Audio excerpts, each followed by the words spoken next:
اب جو ہم ٹاپک پڑھنے لگے ہیں اس کا موضوع کیا ہے؟ صفات کے تقاضوں میں شرک۔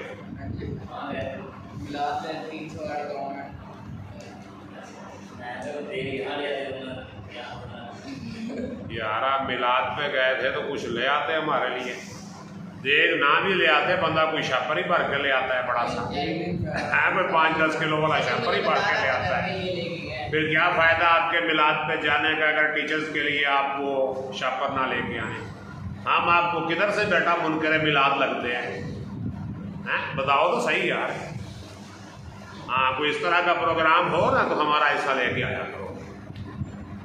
اللہ تعالیٰ عظیم صفات کا مالک ہے۔ ان صفات کی عظمت کا تقاضا یہ ہے کہ صرف اسی کی عبادت کی جائے، اسی کے سامنے پیشانیاں جھکائی جائیں، حقیقی اطاعت و محبت کا صرف اسی کو حقدار سمجھا جائے، اور یہ ایمان رکھا جائے کہ وہی کارساز ہے۔ کارساز کا مطلب کیا ہے؟ کام کرنے والا، وہی سارے کام کرنے والا ہے، اس کے علاوہ کوئی اور کام نہیں کر سکتا، اور اگر کوئی کرتا بھی ہے تو اس کی دی ہوئی طاقت سے کرتا ہے، اپنی ذاتی طاقت سے نہیں کرتا۔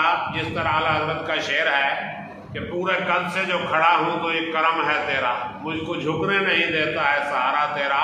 تو اللہ پاک کے سہارے پہ جو ہے ہم کھڑے ہیں، ورنہ کہاں کھڑا ہو سکتا ہے اس کے بغیر؟ ہاں جی، اقتدار اعلیٰ صرف اسی کے ہاتھ میں ہے، یعنی حکومت اسی کی ہے، اسی کے قوانین پہ عمل کرنا ضروری ہے، اور اس کے قوانین کے مقابلے میں کسی کا قانون کوئی حیثیت نہیں رکھتا، یعنی قانون صرف اللہ کا، کسی اور کا قانون کچھ بھی نہیں ہے۔ قرآن مجید میں ارشاد ہوا اللہ تعبدوا الا اياه، عبادت کرو تو صرف اسی کی، عبادت کرو تو صرف عبادت کس کی کرنی ہے؟ اللہ، ایک اللہ کی، ایک رب کی عبادت کرنی ہے، کسی اور کی عبادت، کیونکہ وہ لائق عبادت ہے، اس لیے عبادت کس کی کرنی ہے؟ صرف اسی کی۔ اچھا، وَإِلَٰهُكُمْ إِلَٰهٌ وَاحِدٌ لَا إِلَٰهَ إِلَّا هُوَ، تمہارا معبود ایک ہی معبود ہے، اس کے سوا کوئی اور معبود نہیں ہے۔ وَمَن لَّمْ يَحْكُم بِمَا أَنزَلَ اللَّهُ فَأُولَٰئِكَ هُمُ الْكَافِرُونَ، اور وہ جو اللہ کے نازل کردہ حکم کے مطابق فیصلہ نہیں کرتے وہی لوگ تو کافر ہیں۔ یعنی کافر کون ہے؟ جو اللہ کے حکم کے مطابق فیصلہ نہیں کرتے۔ اور ان الحکم الا للہ، بے شک حکم کس کا ہے؟ ان الحکم الا للہ، حکم صرف اللہ کا ہے۔ اللہ تعالیٰ کو ہی منعم حقیقی سمجھا جائے۔ منعم کا مطلب نعمتیں بانٹنے والا، اصل نعمتیں دینے والا کون ہے؟ اللہ پاک۔ اور خلوص دل سے اس کا شکر بجا لایا جائے۔ یہ شکر صرف یہی نہیں کہ زبان سے کہہ دیا جائے یا اللہ تیرا شکر ہے، بلکہ حقیقی صورت یہ ہے کہ اپنی عبادت و بندگی کا رخ صرف اللہ کی ذات کی طرف پھیر دیا جائے، اور غیر اللہ کی عبادت و بندگی کا اپنی عملی زندگی میں کوئی شائبہ تک نہ رہنے دیا جائے۔ شائبہ کا مطلب شبہ یا شک، کوئی شک شبہ ہماری زندگی میں نہیں ہونا چاہیے۔ یعنی جو اللہ نے نعمتیں دی ہیں، ایک تو ہم نے زبان سے اس کا شکر ادا کرنا ہے، دوسرا ان نعمتوں کو اللہ کے بتائے ہوئے طریقے پہ استعمال کرنا ہے۔ جی بیٹا کون سا لفظ؟ خلوص دل۔ خلوص دل کا مطلب ہے دل کی سچائی سے۔ ایک تو یہ ہے نا کہ زبان سے کہہ دیا جائے، جیسے اب آپ کلاس میں بیٹھے ہیں، گھر والوں نے دھکے سے بھیجا ہے یا جیسے بھی بھیجے ہیں، آپ بیٹھے ہیں آ کے، لیکن ہو سکتا ہے کہ آپ اپنے دل سے بیٹھے ہو، آپ کا دل کر رہا ہو کہ ہم جو ہے نا، دیکھیں ایک کام ہوتا ہے جو ہمیں مجبوراً کرنا پڑتا ہے، ایک وہ کام ہوتا ہے جسے کرنے کے لیے ہمارا دل بھی کر رہا ہوتا ہے۔ تو خلوص دل کے ساتھ اللہ کا شکر کرنا ہے، صرف زبان سے جو ہے نا یہ نہیں کرنا، بلکہ اس کی حقیقی صورت یہ ہے کہ اپنی عبادت و بندگی کا رخ صرف اللہ کی ذات کی طرف پھیر دیا جائے، اور غیر اللہ کی عبادت و بندگی کو اپنی زندگی میں کوئی شائبہ تک نہ رہنے دیا۔ شائبہ کا مطلب شبہ یا شک۔ ہمیں اس بات کا خوب خیال رکھنا چاہیے کہ شرک صرف یہی نہیں کہ پتھر اور لکڑی کے بت بنا کے اس کی پوجا کی جائے، بلکہ یہ بھی شرک ہے کہ ہر چھوٹی بڑی حاجت کو پورا کرنے کے لیے اللہ تعالیٰ کے سوا کسی اور سے لو لگائی جائے، یعنی اللہ کو چھوڑ دیا جائے اور کسی اور سے ہم لو لگا لیں کہ بھائی وہ فلاں ہماری حاجت پوری کرے گا۔ وہ کیسے کرے گا بھائی؟ جی نہیں، پیسوں سے، وہ تو اسباب ہے نا، اسباب سے ہٹ کے آپ لگا لیں، ایسا تو نہیں ہوتا۔ ایک ہے آپ نے اسباب کے ساتھ حاجت کسی کے سامنے پیش کرنی، اب آپ کی ایک حاجت ہے جو آپ پوری کرنے کے لیے یہاں آئے ہیں، آپ کی حاجت ہے کہ آپ علم حاصل کریں، تو علم حاصل کرنے کے لیے آپ اسکول جاتے ہیں، کالج جاتے ہیں، یونیورسٹی جاتے ہیں، اکیڈمی جاتے ہیں، ٹیچر کے پاس جاتے ہیں کہ وہ آپ کی ضرورت پوری کرے، تو اسباب ہے، تو اسباب سے ہٹ کے آپ چلے جائیں۔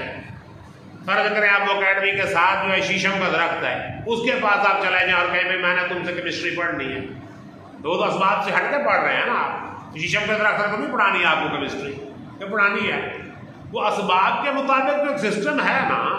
دیکھیں چھت پہ چڑھنے کے لیے آپ کو سیڑھی کا سبب چاہیے، سیڑھی نہیں ہوگی تو کیسے چڑھیں گے چھت پہ؟ اب آپ نے دوسری منزل پہ جانا ہے تو سبب ہوگا تو جائیں گے نا، کوئی لفٹ ہو، سیڑھی ہو، کچھ ہوگا تو آپ جائیں گے نا۔ اب آپ نے چڑھنا ہے برج خلیفہ پہ اور کہیں کہ ہم سیڑھی سے چڑھیں، آپ تو مر جائیں گے، وہ تو بہت اونچا ہے برج خلیفہ، اس لفٹ چاہیے آپ کو، کیا خیال ہے؟ سبب چاہیے نا۔ تو سبب سے ہٹ کے جب آپ کہیں گے نا، اب آپ کیڑی سے کہیں اب مجھے کمر پہ سوار کر کے جو ہے وہ برج خلیفہ پہ پہنچا دو، وہ کیڑی تو نہیں پہنچا سکتی، کیا پہنچا دے گی؟ یا مکھی سے کہیں میں تمہاری ٹانگیں پکڑتا ہوں تو مجھے چھت پہ چڑھا دو، ہوگا؟ کیوں؟ وہ ایسا کر ہی نہیں سکتی۔ تو اسباب سے ہٹ کے جب آپ کریں گے تو پھر مسئلہ خراب ہوگا، ورنہ تو کچھ بھی نہیں۔ ابھی آپ چلے جائیں کمیٹی چوک پہ، وہ دونوں سائڈ پہ دو جوتے مرمت کرنے والے بیٹھے ہیں، ایک رائٹ سائڈ پہ بیٹھا ہے، لیفٹ سائڈ پہ دونوں بیٹھے ہیں جوتے مرمت کرنے والے۔ آپ اس کے پاس جائیں، یار میرے کپڑے پھٹ گئے ہیں، ان کی سلائی کر دو گے، جاؤ درزی کے پاس، ہم تو جوتے مرمت کرتے ہیں، اگر جوتے پھٹ گئے ہیں تو آپ، اگر سوئی تو آپ کے پاس بھی ہے، دھاگا تو آپ کے پاس بھی ہے، تو کیوں نہیں کرتے مرمت؟ بھائی ہم جوتے مرمت کرنے والے ہیں، ہم کپڑے مرمت کرنے والے ہیں، اور آپ درزی کے پاس چلے جائیں سے کہ بھائی میرا جوتا پھٹ گیا ہے مرمت کر کے دینے کا، بھائی میں درزی ہوں، اب موچی کے پاس جائیں، میرے پاس کیا لینے آئے ہیں؟ کیا خیال ہے؟ بات سمجھ میں آئی کہ نہیں آئی؟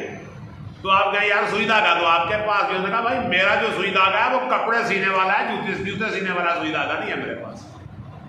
نہیں آ رہی سمجھ بات کی؟ آ رہی ہے نا؟ ہاں، تو اس لیے اسباب کے مطابق جاتے ہیں ہم ایک دوسرے کے پاس، 100 کام ہوتے ہیں ہم ایک دوسرے سے، وہ شرک نہیں ہے۔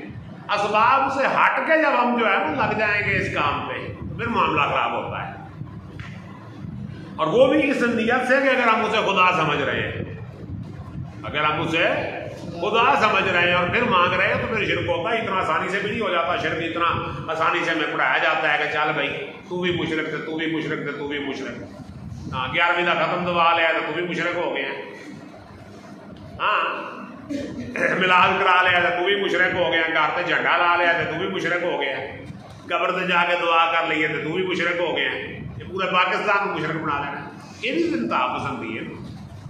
اچھا بیٹا، تو بے شمار مسلمان ایسے ملتے ہیں جو زبانی طور پہ تو اللہ پہ ایمان لاتے ہیں، مگر عملاً اپنی اولاد، روزگار، صحت اور دیگر مسائل کو انسانوں کے سامنے اسی آئین کی امید سے پیش کرتے ہیں جس کا صرف اور صرف اللہ تعالیٰ حقدار ہے۔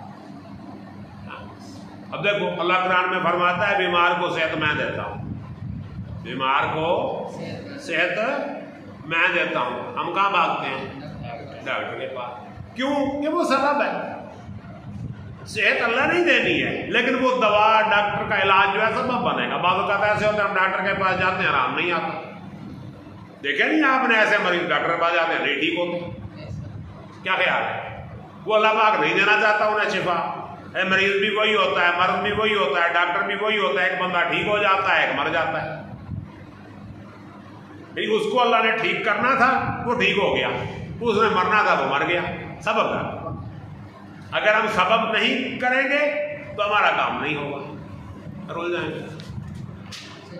مسبب الاسباب کا مطلب تمام اسباب کے پیچھے جو اسباب بنانے والا ہے، جتنے بھی اسباب ہیں ان کو بنانے والا جو ہے وہ اللہ پاک ہے، مسبب الاسباب، تمام اسباب کو بنانے والا وہی ہے، اسی کی وجہ سے جو ہے یہ سارے اسباب تیار ہوئے ہیں۔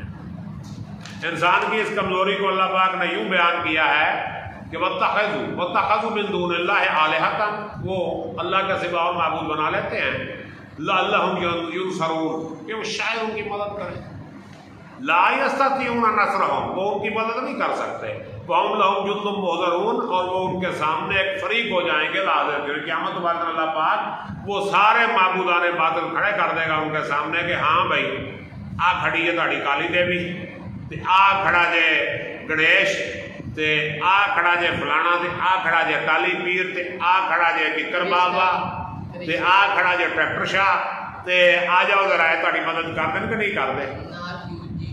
ناگ دیوتا تے سارا کچھ آ جائے گا. آ جاؤ, جو جس سے مانگتا ہوگا اللہ پاک اس کو سامنے کھڑا کر دے گا. ہاں بھائی ایک ہی کہتا ہے. نہیں, حضرت عیسیٰ علیہ السلام جو ہیں انہوں نے نہیں کہا تھا کہ مجھے آپ مان لو. یہ قرآن پاک میں ہے کہ اللہ پاک حضرت عیسیٰ علیہ السلام سے بھی پوچھے گا کہ تم نے کہا تھا انہیں کہ مجھے خدا بنا لو.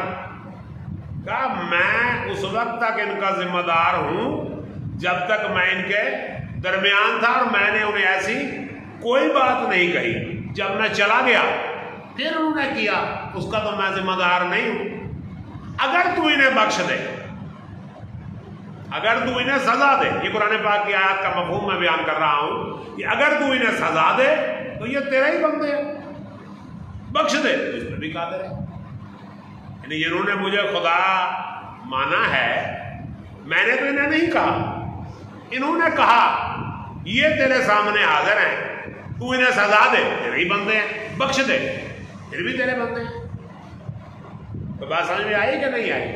کسی کے نام پہ بھی ہم اگر شرک کرتے ہیں نا, اس نے اس کی ذمہ داری نہیں لینی. ادھر میں رکھ لو میری بات, چاہے وہ حضرت عیسیٰ علیہ السلام ہو یا کوئی بھی ہو جس کے نام پہ شرک دیا جاتا ہے, وہ ذمہ داری نہیں لے گا. گل سمجھ آئی کہ نہیں آئی؟ ہاں, وہ رسپانسبلٹی نہیں لے گا شرک کی. اور دوسری جگہ پہ اللہ نے کیا فرمایا, امن ھذا الذی یرزقکم ان امسک رزقہ, کون ہے جو تمہیں رزق دے اگر وہ اپنا رزق بند کر دے؟ کیوں بھائی, رب اپنا رزق بند کر دے کوئی دے گا؟ بس گیم اوور, ختم. ٹھیک ہے جناب, کچھ پلے بڑی بات, کوئی سوال کوئی بات کوئی چیز ذہن میں آتی ہے تو پوچھ لیں. یہ لگے گا اب ایک نظر دیکھ لیں, یہ ذات اور صفات والا کر